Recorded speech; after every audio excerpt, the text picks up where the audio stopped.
வணக்கம். திசைகளின் 5 மணி செய்திகள். சீன அதிபரின் வருகை மலேசியாவின் வர்த்தக உறவை வலுப்படுத்தும். அமைச்சர் டத்தோ ஃபமி ஃபட்சேல் கூறுகின்றார். மலேசியாவிற்கு 3 நாள் அதிகாரத்துவ பயணத்தை வெற்றிகரமாக முடித்துக்கொண்டு திரும்பியுள்ள சீன அதிபர் ஜி ஜின்பிங் வருகையானது நாட்டின் வர்த்தக உறவை வலுப்படுத்தும் என்று தொடர்புத்துறை அமைச்சர் டத்தோ ஃபமி ஃபட்சேல் வர்ணித்துள்ளார்.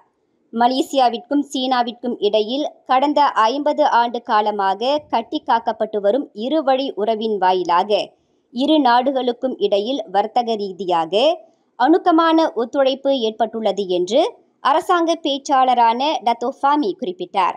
உலகளாவிய நிலையில் நிர்ணயம் இல்லாத பொருளாதார சூழலில் சீன அதிபரின் மலேசிய வருகையானது ஜி ஜின்பிங்கிற்கும் பிரதமர் டத்தோ ஸ்ரீ அன்வார் இப்ராஹிமுக்கும் இடையிலான நல்லுறவை மேலும் வலுப்படுத்தியுள்ளதாக டத்தோ ஃபமி தெரிவித்தார். சீன அதிபரின் வருகையின் மூலம் சீனாவிற்கும் மலேசியாவிற்கும் இடையில் மொத்தம் 31 கருத்திணக்க ஒப்பந்தங்கள் கையெழுத்தாகியுள்ளதாக டத்தோ ஃபமி குறிப்பிட்டார். தாய்லாந்துக்கு அலுவல் பயணம் மேற்கொண்டு பிரதமர் டத்தோ ஸ்ரீ அன்வார் இப்ராஹிம் இன்று வியாழக்கிழமை பேங்காக் சென்றடைந்தார். பிரதமரின் சிறப்பு விமானம் உள்ளூர் நேரப்படி பிற்பகல் 1:20 மணியளவில் பேங்காக் டான் முஆங் விமான நிலையம் அருகிலுள்ள தாய்லாந்து அரச ஆகாயப்படை விமான தளத்தில் டெர்மினல் 2 தரையிறங்கியது. டத்தோ ஸ்ரீ அன்வாரை தாய்லாந்து துணை பிரதமர் சூர்யா ஜுவாங்ருங் ருவாங்கிட் மற்றும் தாய்லாந்துக்கான மலேசிய தூதர் போங் இக் ஜூய் ஆகியோர் வரவேற்றனர். நம்பிக்கை மோசடி வழக்கில் தமக்கு விதிக்கப்பட்டுள்ள சிறை அபராதம் மற்றும் பிறம்படி தண்டனையை ரத்து செய்ய கோரி மூவார் எம்பியும் மூடா கட்சியின் முன்னாள் தலைவருமான சைட் சாடிக் சைட் அப்துல் ரஹ்மான் செய்து கொண்ட மேல்முறையீட்டில் புத்ராஜயா அப்பீல் நீதிமன்றம் தீர்ப்பை ஒத்திவைத்துள்ளது. தீர்ப்பு இன்று அளிக்கப்படும் என்று எதிர்பார்க்கப்பட்ட நிலையில் காலையில் மேல்முறையீடு மீதான விசாரணை நடைபெற்றது.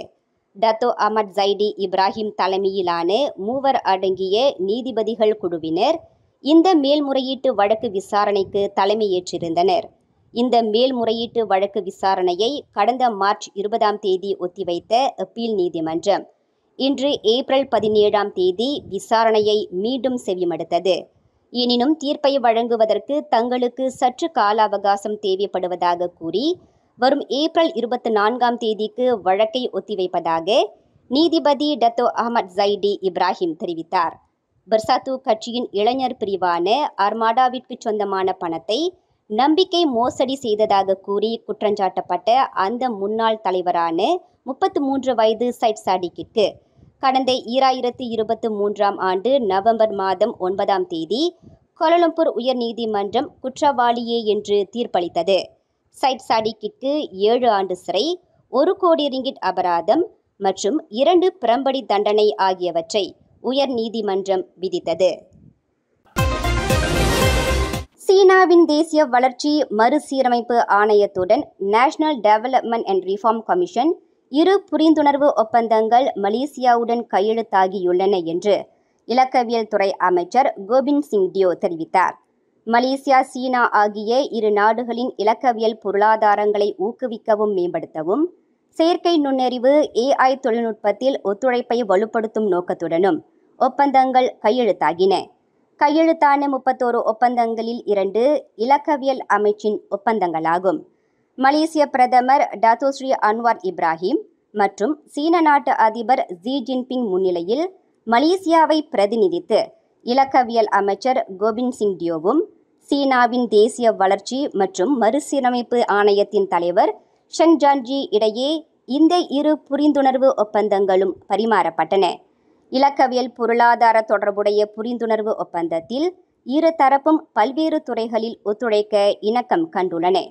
கொள்கை ஒருங்கிணைப்பு மற்றும் ஒழுங்குமுறை ஒத்திசைவு, தொழில்துறையின் இலக்கவியல் மாற்றம், இலக்கவியல் தொழில்நுட்ப மையம் மற்றும் மனிதவள மேம்பாட்டு வளர்ச்சி ஆகியன ஆகும். இதன் வழி நகரங்கள் மற்றும் நிறுவனங்களுக்கு இடையிலான ஒத்துழைப்பை ஊக்குவிக்க மலேசியா NDRCயுடன் இணைந்து இலக்கவியல் திட்டங்களை செயல்படுத்த உள்ளது. அத்துடன் இலக்கவியல் பொருளாதாரம் தொடர்பான கூட்டு பணிக்குழுவும் உருவாக்கப்படும். இதில் சீனாவின் தேசிய தரவுத்துறை மற்றும் மலேசிய இலக்கவியல் அமைச்சு ஆகியவற்றின் பிரதிநிதிகள் இடம்பெறுவர் என்பது குறிப்பிடத்தக்கது. 50க்கும் மேற்பட்ட திரை நட்சத்திரங்கள் ஒன்று கூடும் மாபெரும் விழா 17th Annual Edison Awards Penang spice அரினாவில் மே 17 மாலை 5 மணிக்கு. குடும்பத்தோடு வாங்க, கொண்டாட்டத்தோடு போங்க. உடனே டிக்கெட் புக் பண்ண மை டிக்கெட் ஏசியாவை விசிட் பண்ணுங்க. 2008ஆம் ஆண்டு 12வது பொது தேர்தலுக்கு பிறகு இந்தியர்கள் மத்தியில் அரசியல் விழிப்புணர்வு ஏற்பட்டது என்றாலும் அந்த அரசியல் விழிப்புணர்வு அத்துடன் நின்று விடாமல் இந்தியர்கள் மத்தியில் அரசியல் பலம் உருவாக்கப்பட வேண்டும் என்று ஜசைகா உதவி தலைவர் ஜே அருள்குமார் கேட்டுக்கொண்டார். ஜசைகாவின் வாயிலாக இத்தகைய அரசியல் பலத்தை உருவாக்கிக் கொள்வதற்கான வாய்ப்புகள் நிறைய உண்டு. அதற்கு இந்திய இளைஞர்கள் ஜசைகாவில் உறுப்பினர்களாக அதிக அளவில் இணைய வேண்டும் என்று நெகிரி செம்பிலான் வீடமைப்பு, ஊராட்சி மற்றும் போக்குவரத்து துறை ஆட்சிக்குழு உறுப்பினருமான அருள்குமார் கேட்டுக்கொண்டார்.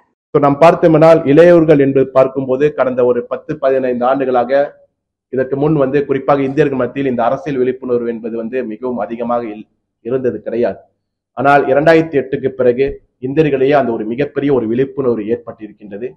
இந்த விழிப்புணர்வு கண்டிப்பாக, அதாவது விழிப்புணர்வு பெற்றுவிட்டோம் என்ற அந்த ஒரு நிலையில் மட்டும் நாம் நின்று விடாமல் அடுத்த கட்டமாக நமக்கு அந்த அரசியல் பலத்தை நாம் உருவாக்க வேண்டும். அந்த அரசியல் பலத்தை நாம் உருவாக்க வேண்டும் என்றால் அதிகமான இளைஞர்கள் அரசியலில் வர வேண்டும். அது எந்த நிலையில் இருந்தாலும் சரி, அது ஒரு சாதாரண உறுப்பினர்களாக இருந்தாலும் சரி, அல்லது ஏதாவது ஒரு வாய்ப்புகள் வழங்கப்படும் போது அதனை நாம் பூர்த்தி செய்யும் போதும் சரி, நமக்கு இந்த வாய்ப்புகள் தொடர்ச்சியாக நாம் கொண்டு வர வேண்டும் என்றால் இந்தியர்கள் மத்தியில் அந்த விழிப்புணர்வு தொடர்ச்சியாக அடுத்த கட்டத்துக்கு நாம் கொண்டு செல்ல வேண்டும். இந்த விழிப்புணர்வு மட்டும் நாம் பெற்றுவிட்டோம் என்ற ஒரு சூழ்நிலை இல்லாமல் நமக்கு அதிகமான இந்தியர்கள், குறிப்பாக இந்த டிஏபி கட்சியில் நாம் கொண்டு வருவதன் மூலம் சற்று நேரத்துக்கு முன்பு நான் குறிப்பிட்டது போல அந்த பலத்தை நாம் உருவாக்க முடியும்.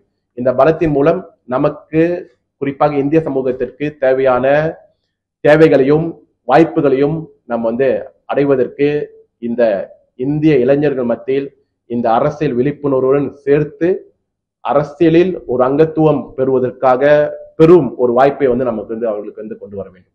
கோலாலம்பூரில் உள்ள ஜசைகா தலைமையகத்தில் தமிழ் ஊடகவியலாளர்களுடன் நடத்தப்பட்ட சிறப்பு சந்திப்பின் போது அருள்குமார் தமது எண்ண அலைகளை பகிர்ந்து கொண்டார்.